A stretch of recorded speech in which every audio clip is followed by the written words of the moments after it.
Hello, Hana. Welcome. So happy to have you here. We are going to be chatting all about the lovely topic of incontinence, mainly urinary, but we're going to bring fecal in there because we have to consider that. It can come out both ends, right?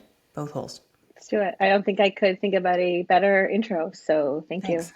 Yeah. Let's talk about peeing our pants. Let's do it. Thank you for having me. I'm excited Yes. to dive into all poo and all pee All things. poo and all pee. Yes, yes, that's the world that we work in. So please start out and let us know who you are, what you do, how you got into this world of poo and pee and helping people solve the poo pee problems. Let's do it. So, thank you for having me. My name is Chana Ross. I'm a pelvic floor physio. I run a pelvic health clinic in midtown Toronto called Vital Physiotherapy and Wellness. And I'm the mother to four children. And I think each of us have our own story, but my story, I'll take you back a long time ago. My kids are ages 15 to 5. And so after my second, I was very gung ho. I was really that like get your body back kind of mentality.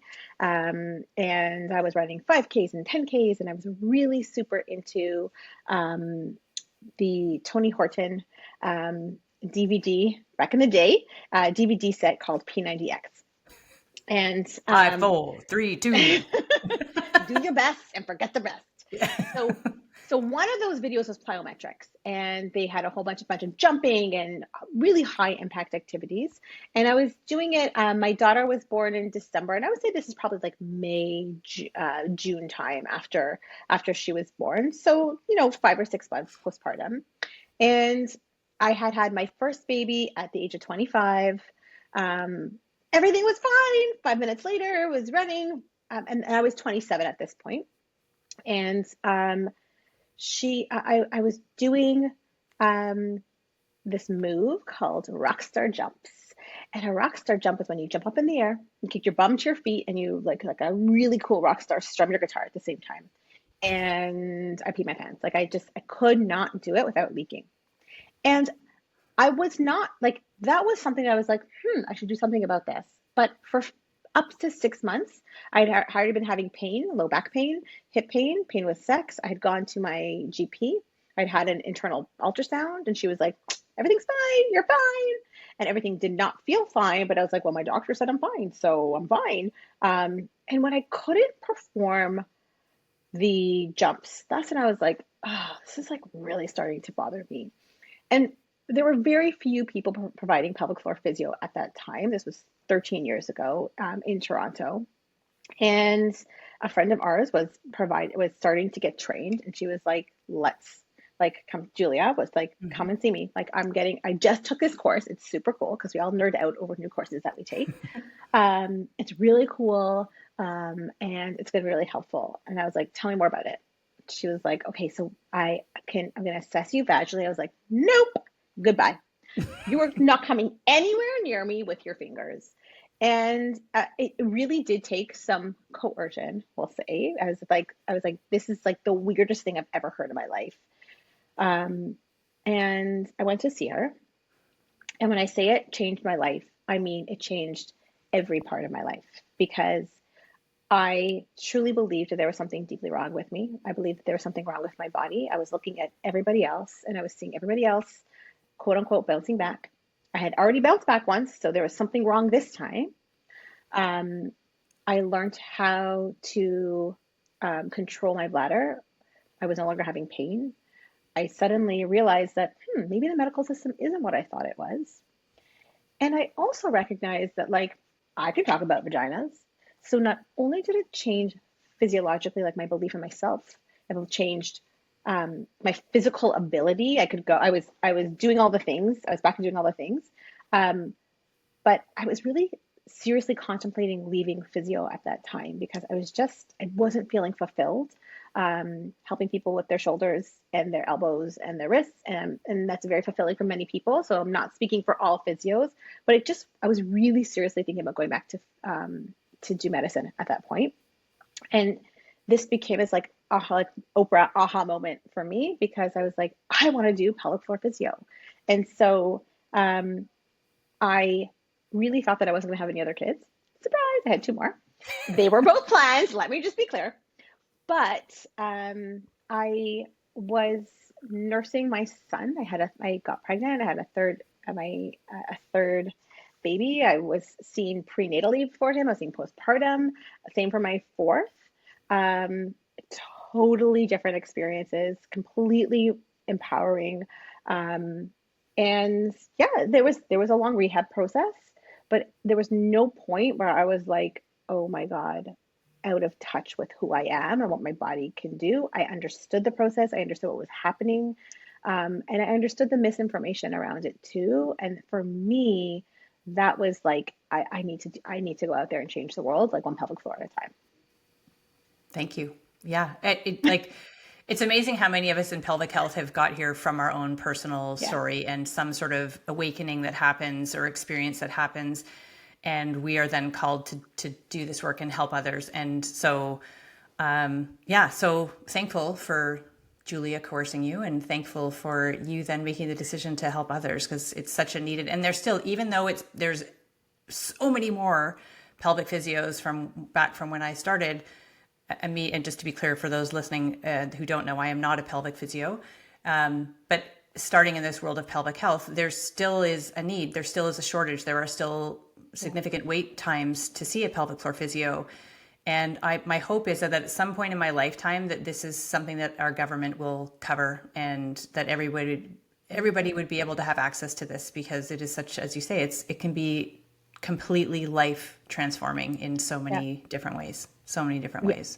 100%. I think also like there's a difference, like what I'm really recognizing and what I'm seeing when I'm onboarding, because now I run a clinic and I spend a lot of my time training new physios, is that at least here in Ontario in Canada, you can take one weekend course in a roster with the college, and then you can call yourself a pelvic physio.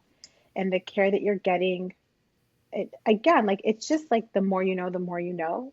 Um, I don't want to be receiving acupuncture from somebody who did a weekend course. I want to receive acupuncture from somebody who just does acupuncture.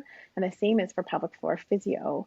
Um, there's not only an issue in terms of accessibility, but also in terms of the quality of care. And we see a lot of clients from other physios who think there's something deeply wrong with them. Again, it just reinforces that perspective because they saw a physio who just gave them Kegels essentially, and then they're like, well, physio didn't work for me. And I'm like, no, we need to start talking about what good quality physio looks like. Yeah, yeah. Okay, so let's go down that path. What would you say? Because I get asked this question all the time too. And one thing that I do say is first you need to be assured somebody could list pelvic floor on their website, but when you call or email to make an appointment, you want to make sure that that person is licensed to do internals. Totally. You then can also look at their background and see other courses, other like how long have they been doing this? There's other questions to ask. And one other final thing is that even if you go, somebody could have been doing this for years and years. They could have all of the certifications. It's a very intimate therapy. And if you don't connect with that person, regardless of how long they've been doing it, it's just not the right person for you and you Yeah. can go find somebody else. So Yeah. what would you say if somebody was looking,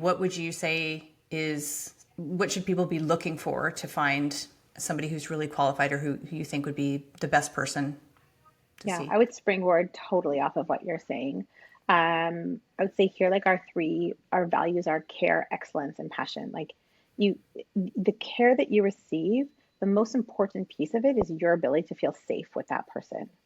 And even within a clinic, there's different personalities, right? And so just because somebody comes highly recommended, if you don't jive with them, I think that we need to start to learn how to trust ourselves and be like, there's not something wrong with me. Just like I know what's best for me, and I'm gonna go and find somebody who's who connects with me.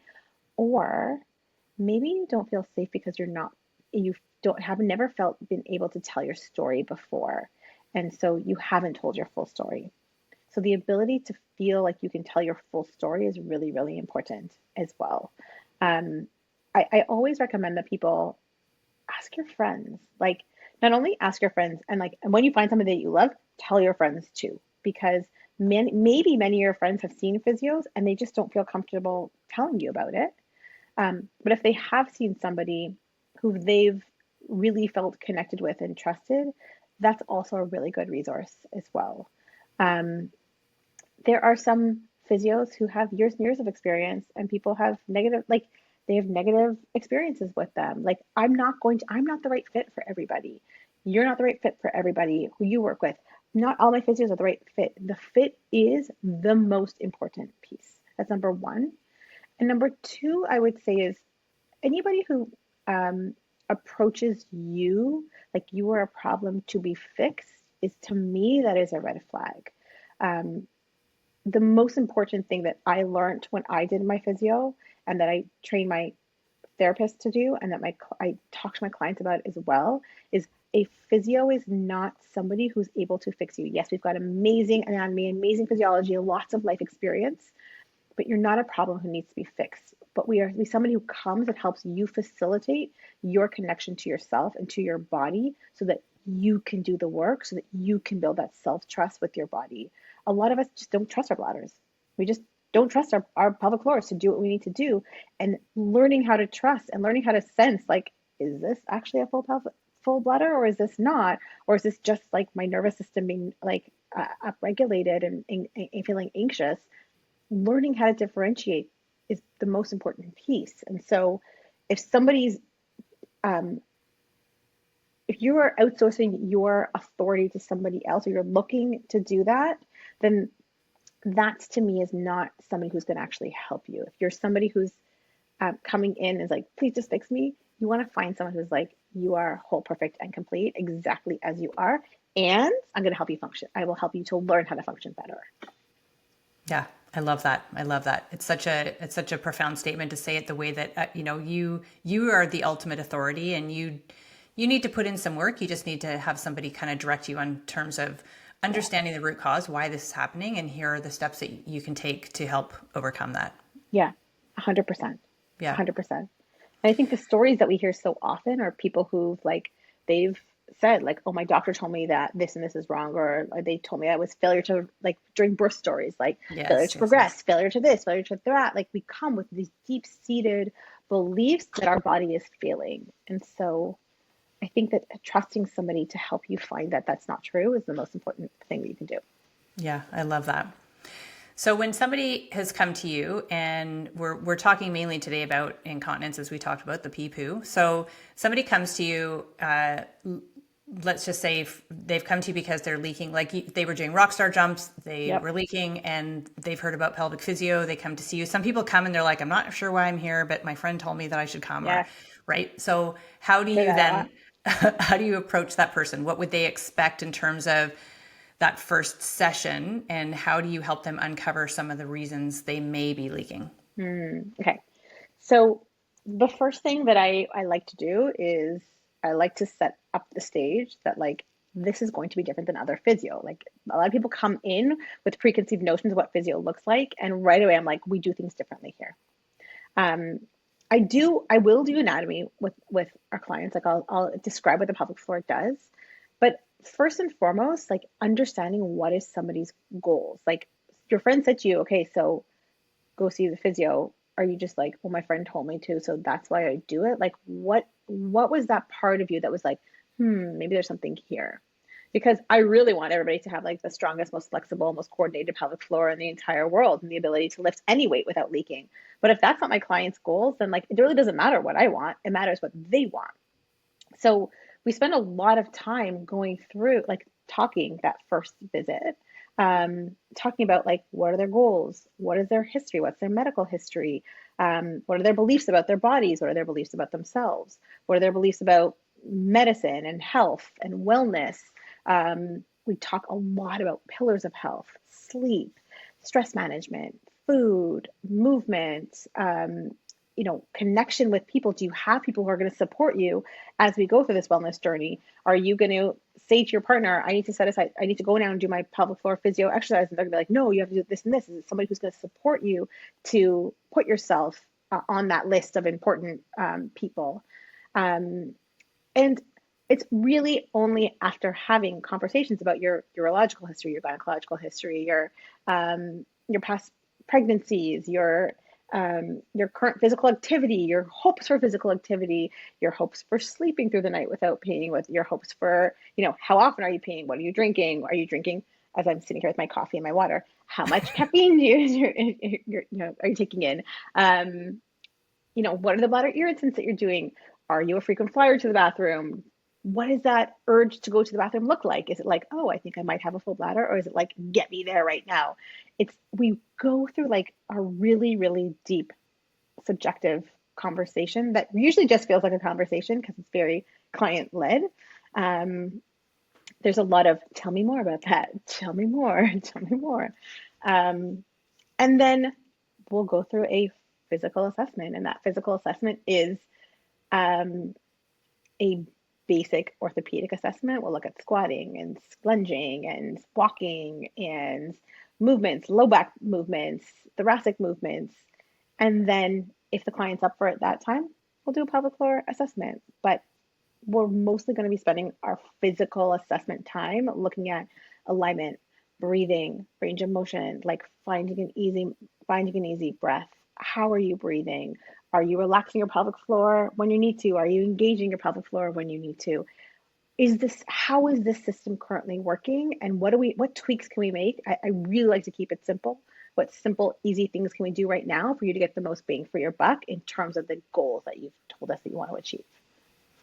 Okay, so if somebody came in with the goal of they leak when they run, Mm-hmm. and they want to be able to run without leaking, and you've gone through what the initial conversation would look like in terms of kind of coming to root causes, that understanding their history, what then would you what would you potentially find? I know that there's many different things, but in that person who's running, let's just say she's had 2 pregnancies, vaginal births, they're 3 and 5, and she only leaks when she runs, nothing else. What could potentially be, let's say, tearing with her first, not with her second, Like every and client that I've had, yeah. right, yeah, very common, right? This is a very Yeah. common story. Yeah. Okay, so what then what are some of the additional questions you would have for this person, and then what would you Mm. send them away with after that first session in terms of homework and things that they could start working on? So things that I'd want to know are, at what point does she start to leak? Is it in a long run? Is it a short run? Is it with speed work? Is it, with endurance work? Um, does she have any other symptoms? Is she feeling tired at that time? Does she notice any changes in her running pattern? Like to look at her walking and see what position is she walking. Usually the position you're standing in is the position that you walk in, is the position that you run in. So we would start with standing, breath work and pelvic floor work, then walking, and then we would move it into running as well. I'd really look at her breathing pattern. What we see a lot with that particular person is usually like rib flare, overactivity in the upper abs, not able to quite effectively use the entire abdominal wall. As they fatigue, they tend to start to breath hold or not breathe through the entire running pattern. And often, what I'll do is we'll find a position where their core, their breathing diaphragm, their pelvic floor, their inner abs, their inner back muscles are working well. And if, for example, they're leaking after 10 minutes of running, probably about 8, I'll have them walk and do some breath work while they're walking, and then go run again, and then stop before 8. Like, we'll start to get them before that critical moment and start to realign things and start to see how that's feeling. I don't like to take things away from people. I like to figure out, how can we make it work for you? Yeah. And just based on everything that you just said there, that there's so much more to optimizing pelvic health than go home and do your Kegels, right? Yeah, And I don't really give people Kegels, to be honest right. with you, unless it's with a specific cough and sneeze. Yeah. Yeah. So can you describe what is a Kegel and Hmm. why don't you give it to people? And Yeah. why would it only be specific to somebody with the cough sneeze, as you just said? Okay. So a Kegel is a pelvic floor muscle activation. So the pelvic floor muscles are the muscles at the bottom of the pelvis. They're involved in holding in urine. That's what we're talking about today. Healthy sexual function, stabilizing the pelvis and rib complex, the spine. They help pump blood back up to your heart, and they're part of that inner core system. And so, because they work together with the breathing diaphragm and the inner abs and inner back muscles, we don't treat the pelvic floor alone without addressing the entire system. So it'd be like treating your fingers, like squeezing one finger and bending it if you're trying to improve your grip strength, right? Many of the clients specifically that we see get a gold star when it comes to Kegeling. So a Kegel is a contraction of those muscles. It's a squeeze and a lift. In a well-functioning, really coordinated system, every time you inhale, your diaphragm should relax and your pelvic floor muscles, so your diaphragm should contract and your pelvic floor muscles should relax, and your abs should relax. And on a really well-functioning pelvic floor core system, as you exhale, your diaphragm should relax, your pelvic floor should turn on, and so should your abdominals. And what we see more often than not is that our clients are really, really good at the turning on the pelvic floor piece, and they're not really great on coordinating that release part. The same with the abs. They're really, really great at clenching their abs and holding them in all the time, and they're not really great at the relaxing and then the full range of motion. So when we're talking about training any muscle, we need to know that those muscles are strong. We need to know that they're flexible. We know that they can coordinate with the system. We need to know that they have endurance, and that they're turning on at the right time. And so when we're just thinking Kegel, that just is it's like a very, very focused, specific concept around just making sure they're strong all the time. And that ignores the entire system and the importance of muscle training and specificity principles and learning how to get these muscles to work well. The majority of the clients that I personally work with that we see in the clinic tend to be high performers, type A, women who just really get a lot done. We know the pelvic floors are really, really deeply tied to the nervous system as well. So when you're in fight or flight mode, when you're in go, go, go, go, go, go, go, that fight or flight sends a message to the pelvic floor muscles to just turn on. Because when you're running away from a tiger, it really doesn't make sense to like sit and have like a really nice relaxing bowel movement or to like grab a quickie with your partner. We just grip those muscles and we go. And unless we intentionally spend time learning how to relax that system, how to get that system coordinated again, just turning on those muscles more is going to send them further down the road where we have gone. I always say, like, if Kegels work, they would have worked for you at this point. Right. And so we have to learn how to coordinate the breath with the pelvic floor and also how to use the muscles in and around the pelvis in synergy with those muscles. It's just a very narrow focus when we can take such a big holistic picture that is far easier and far more functional and more likely to work. 1,000%. So what about then, because what you've just described is so many people hear that now. And so I've been told I'm hypertonic. I've been told I have an overactive pelvic floor. I've been told my pelvic floor is too tight. So those are all different iterations of muscles that are more likely to be kind of gripping and tense. Yeah. So then they say, I've been told not to do Kegels, but I've been told to do reverse Kegels sometimes. Or I've been told I just need to only focus on relaxing. And so I think that there's limitations there as well. So from your interpretation of that, what do you give people reverse Kegels, or do you say go home and just focus on relaxing? So we take a biopsychosocial approach, which means your biology, your muscles interact with your psychology, where your head is at, and all the social determinants of health. So just sending somebody home with like relax your pelvic floor, and then every time their kid cries, their whole system goes up, their nervous system revs up, is doing them a disservice because it's a band-aid solution. The question is, why are we clenching our pelvic floor all the time? Not what is our pelvic floor doing? And so if we're persistently clenching because we hate our job, we're stressed all the time, what this tells me is that the nervous system needs capacity.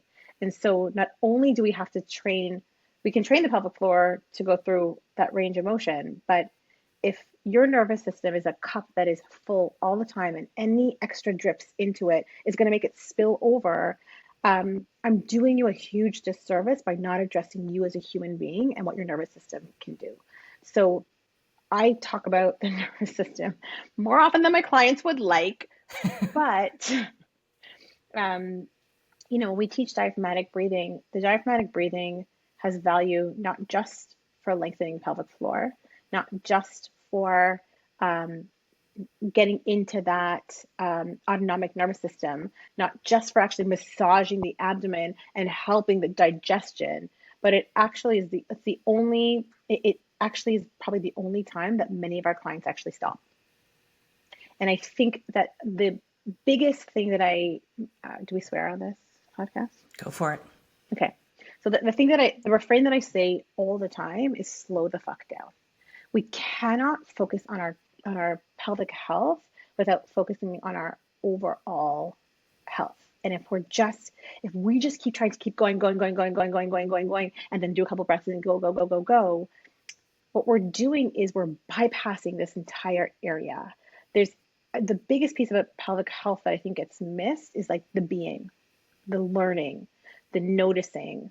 Like the reason why our pelvic floor is in that persistent state is because we've just clenched and kept pushing through. And at a certain point, the thing that has gotten us to here is not the thing that's going to get us to there.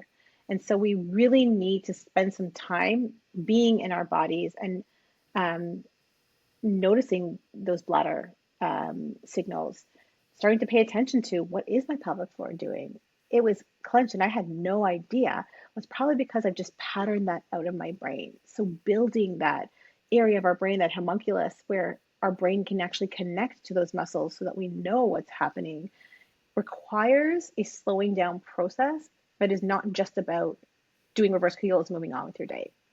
It's about being with your body. Yeah, I love that. So you've touched on a few things through that description that could potentially be contributors to that. I feel like I have to go to the bathroom. So let's talk first about before we get to why we leak, let's say, why do we have the sensation of needing to go? And you talked earlier in the introduction, is it so, tell me about that. Do you just have to go, or do you have to race because you feel like it's gonna, just unleash? So Yeah. what are some of the reasons why our bladder signals us? And what would be some of the reasons why it would signal more strongly, maybe at certain times of the day or always, versus just a normal, you should maybe find a bathroom soon?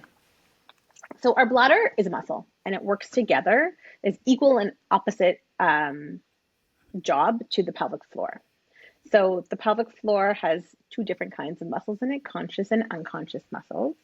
And so we're not really aware when the muscles around our urethra, where pee comes out of, they're clenched throughout the day while our bladder is filling. And in an ideal functioning situation, the bladder reaches its fill line, sends a signal to the brain that's like, I'm done, I'm ready. And the brain sends a signal to the pelvic floor. Okay, looks around. Are we somewhere, i.e. on a toilet, where it makes sense for us to go? And if not, in a really well-functioning system, then the pelvic floor, the muscles that we have conscious control over, would Kegel, quote unquote, which would relax the bladder until we're ready to go to the bathroom. We sit down on the toilet, the pelvic floor muscles would relax and the bladder would turn on, would contract and squeeze because it's a muscle, and pee, release all that urine. The kidneys are actually constantly producing urine. So that bladder is always going to be filling. So a lot of my frequent flyers, they could just go to the bathroom all the time and there will always be something there to release. Where this whole system gets impacted can happen at any single point in this relationship.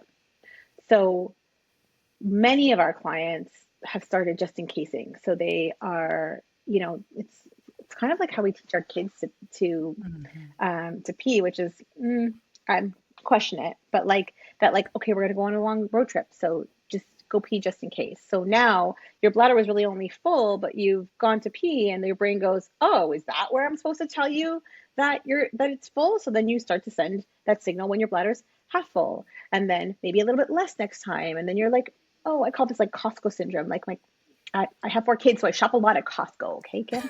So, I used to be like, okay, I gotta go to Costco. I'm gonna go pee before I go. And then I'd be getting ready. I'm like, oh, where are my keys? Spend some 5 minutes looking for my keys. Oh, okay, I just looked at my keys. I'm just gonna pee one more time just in case. Okay. Oh, where's my phone? Okay, spend 5 minutes looking for my phone. I'm gonna pee just in case because I never wanted to be with a full Costco cart stuck in the middle of the store and being like, oh God, I have to pee now. So I would always just go just in case, just in case, just in case. And I really believed firmly that I had a small bladder. And I see lots of people who have quote unquote small bladders, and yet we get them from peeing 20 times in a day to really peeing that 6 to 8 times, which ideally is sort of where we want you to be. And if you're training your bladder to send that signal earlier and earlier and earlier, it will do that. It will just let you know earlier that you have to pee. So that's one spot. Another place is if those pelvic floor muscles are in that persistent contracted state, if your conscious pelvic floor muscles, if you can't clench to tell your bladder, no, I'm not ready, you're going to leak, whether you're at the bathroom or not. But another huge piece of this is that when we're in that revved up response, we know that that pain, many of us experience pain at any point in time, is an output of the brain. It's a signal of real or potential danger. And we know that when the nervous system's upregulated, we also tend to experience more urgency. And urgency is that I got to go right now.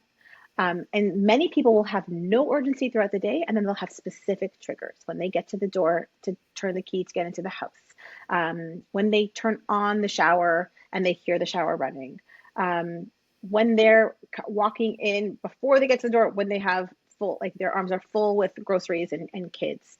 And that's when their nervous system is all the way rolled up. And that is an output of the brain that is not a response of the bladder, but it feels like you have to pee really, really badly. There's a whole bunch more different pieces here, but I think what we really need to focus on that there's a cognitive behavioral piece to it. There's a muscular component and an anatomical component, and there's also a nervous system component that is always involved. Mm-hmm. Before I go on to the next question, I just want to ask one thing based on what you said. There are so many people that say, "Oh, I just have a small bladder." Yeah. Or I they really might deeply say, believed that too. I really believed it. I really, really did. Yeah. Is that true? And Can people have a quote I unquote have small bladder? yet to meet somebody that we have not. Frequency, the need to pee more than that 6 to 8 times a day, and urgency, which is that 0 to 100, whether Mm-hmm. it comes with leaking or not, are my favorite things to treat because we can get such amazing results so quickly. And it really that belief and that trust in yourself and in your body is so profound so quickly. I have yet to meet somebody who comes in believing they have a small bladder, who I say, I'm really sorry, I can't help you. You have a small bladder. Yeah, yeah. And then from a sleeping perspective, there's also many people who are going frequently in the day, which then means usually those people are also waking frequently to pee in them, and then they're not sleeping well, and lack of sleep can also interfere with optimal functioning, right? So Totally. how would you, if somebody says, I don't leak through the day, yes, I go to the bathroom very frequently, I'm up 4 or 5 times a night, what would you say to that person? So after the age of 50, peeing 1 time a night is considered reasonable. Up until that point, you should be able to sleep through the night. Also after 50, you should be able to sleep through the night. But we don't sound the alarm, I would say, if Right. you're leaking past the age of 50. But sorry. Woo. Waking. Leaking is never enough. Waking was the word I was looking for. Yeah. What I often like to tell my clients is pay attention to that first pee of the day. That first pee of the day is usually the longest, and that's going to give you an indication of what your bladder capacity actually is. And even throughout the day and throughout the night, if you're peeing less than that, that is an indication that there's probably some cognitive behavioral stuff going. There's probably just some some, I've just gotten used to doing this. And so therefore a lot of people who wake up due to other reasons go to pee because they think that's the reason instead of trying to just fall back asleep. Um, the the ability to just try to fall back asleep without going to pee feels uncomfortable because of that lack of trust with their bladder. So usually we train during the day first, and then they have the trust to be able to practice it at night. Right. But Yeah. you should be able to sleep through the night. Yeah. And then there's a whole perimenopause and menopausal hormonal piece that goes on Yeah. top of that we can work on. Yeah. But we need people sleeping. That's when Yeah. healing happens. That's when tissue repair happens. Like that, sleep is probably one of the primary things we need to work on before we even address anything else. Right. Yeah. Yeah. Can you expand on that? So why would, and I always ask that question too, like, how is your sleep? And if your sleep is not well, like part of the reason may be because you're waking, but there could be other reasons, hot flashes, Yeah. if we're talking to the menopause Yeah. population. It could be a snoring partner. It could be stress. It could be blood sugar. Like there's so many reasons why somebody could Yeah. be waking up, but if they're not sleeping well, why does that contribute to an exacerbation of symptoms for some people? Because your nervous system gets upregulated. Like if you're tired, everything is worse. Like if you stub your toe after a full night's sleep, you're like, oh, I hate when that happens. You stub your toe after you haven't slept the whole day, it's like, oh my God, like Mm-hmm. everything is a bigger deal. Pain is worse when you haven't slept. Symptoms are worse when you haven't slept.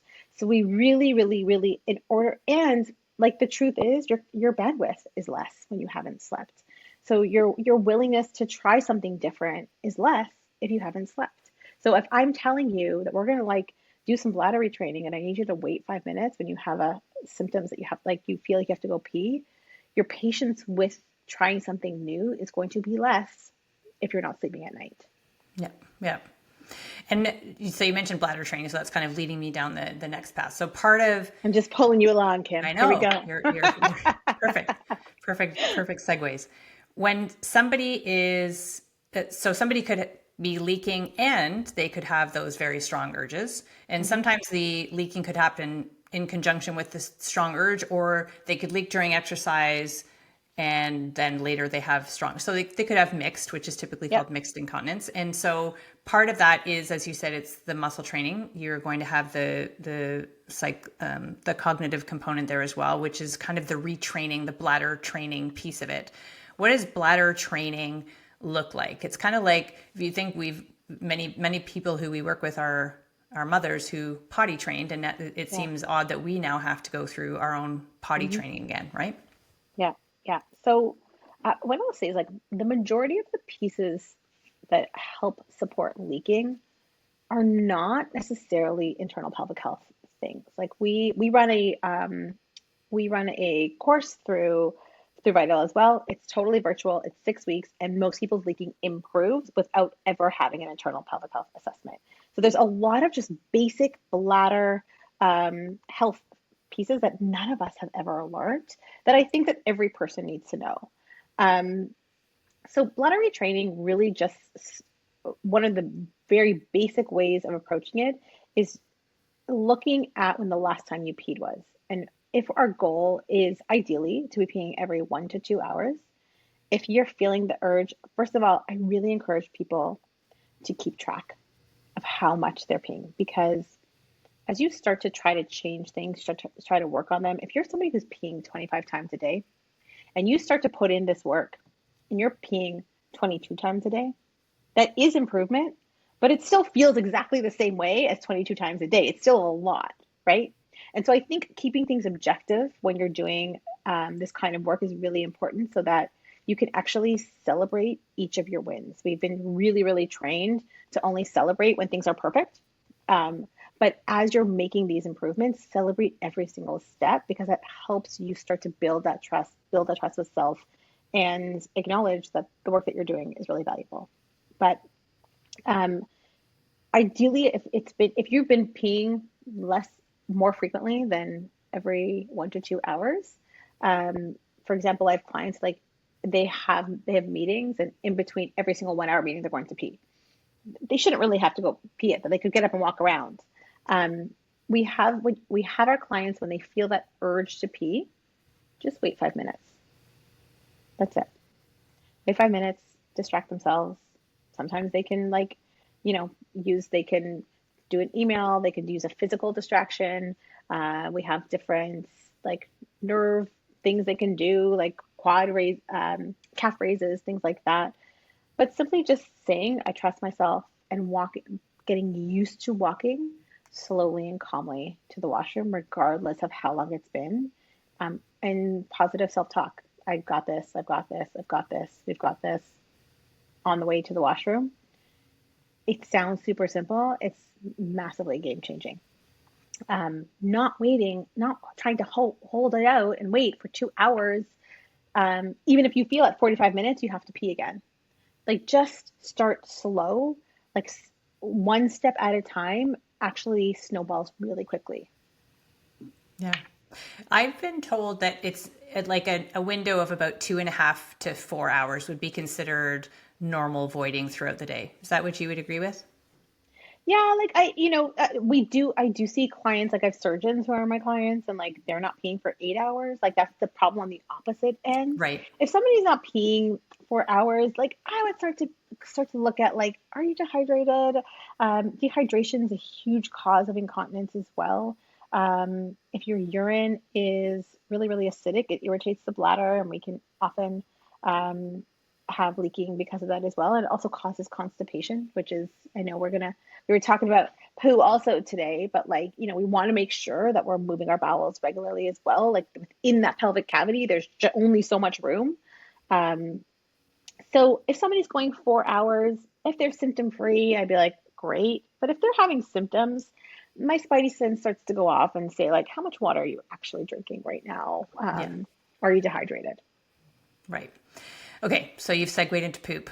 When we think about this, when we think about fecal or anal incontinence, Yeah. it can be gas or stool that we could have the same things. We could have urges, like very strong, overwhelming urges. We could also have leakage, so we can't control our gas or stool. So Yeah. similar, except what's coming out is different. Is it Yeah. the same with regards to the contributing factors? So everything we've talked about from a biopsychosocial approach, from a urinary perspective, would the same things apply to the anal incontinence as well? So it's interesting. So bladder, so it's a yes and. Yes, we're still going to look at behavior, at nervous system, at the muscles. The digestive system starts at your mouth and it ends in your anus. Um, we're going to start to look a little bit more specifically at your food, your fiber, your water intake when it comes to digestion and constipation. I speak to constipation specifically because very often, if we're leaking like wet stool, it's often because there's a bolus of stool that's stuck, um, or because you've got something going on in your digestive system and your intestines are irritated and you're producing diarrhea specifically. Um, and so we are going to look a little bit more specifically at those pieces, but very, very often in both our clients with both fecal incontinence and urinary incontinence, we tend to see overactivity of the posterior pelvic floor. So a clenching of the external anal sphincter and the parts of the pelvic floor that are closer towards your rectum and to your coccyx and behind. And that's often because of um, positioning. They tend to people who sit in like a tucked under position tend to have a really, really tight pelvic floor, often in the back piece part.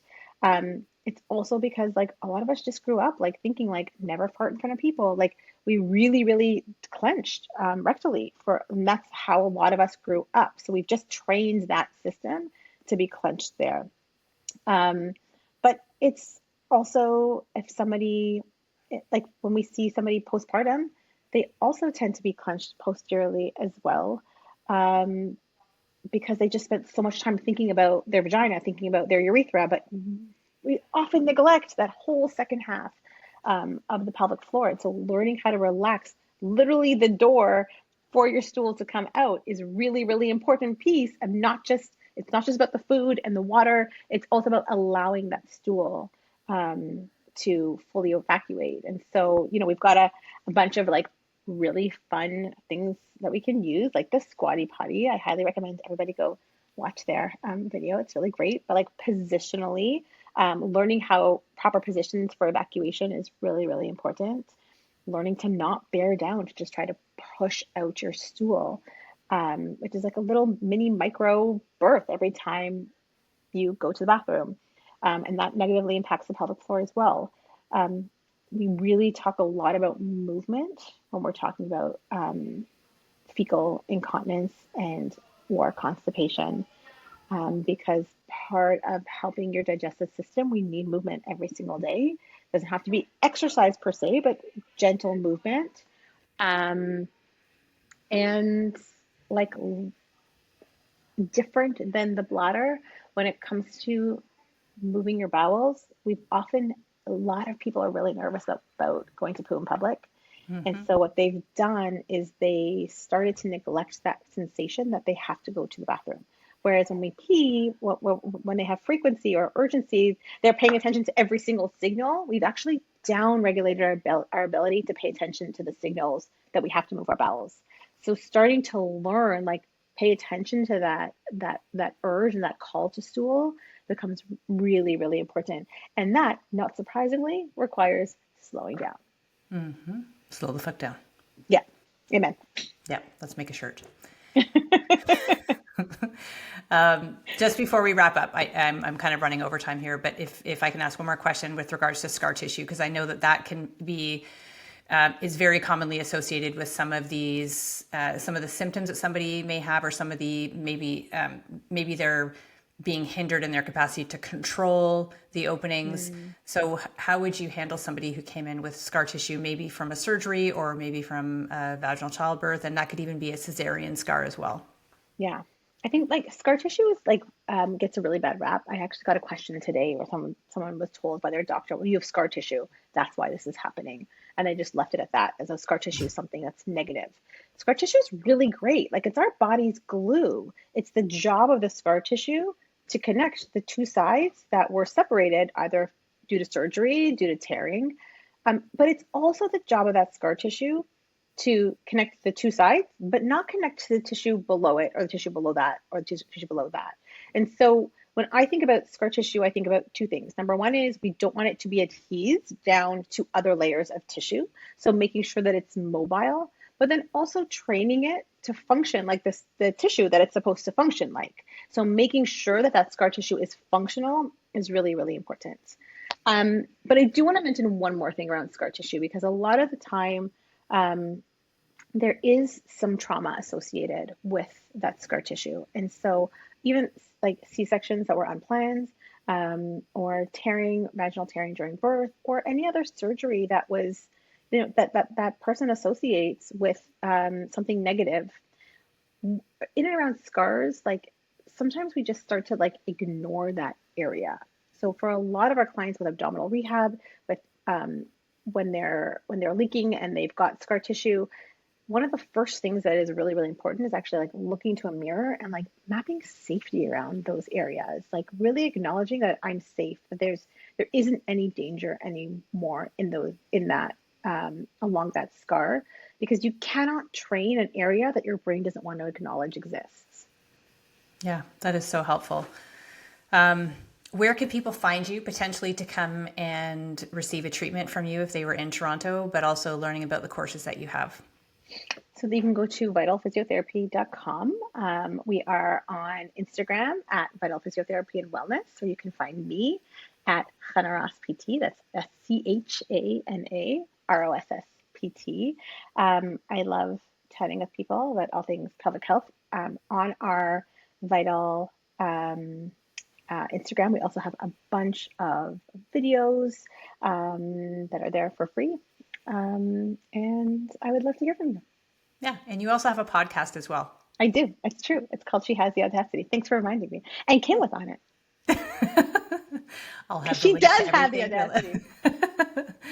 Yeah. Thank you so much for sharing your wisdom. And again, thank you for making the choice to not leave physio and actually go deeper. And I guess that sounds a little bit odd, but 100%.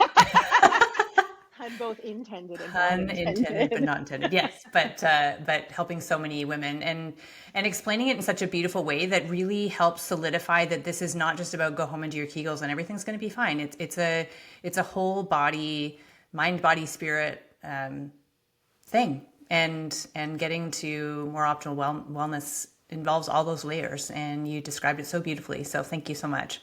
Thank you for having me. And thank you for being such a big part of my personal um, physiotherapy experience and learning. Yeah, likewise.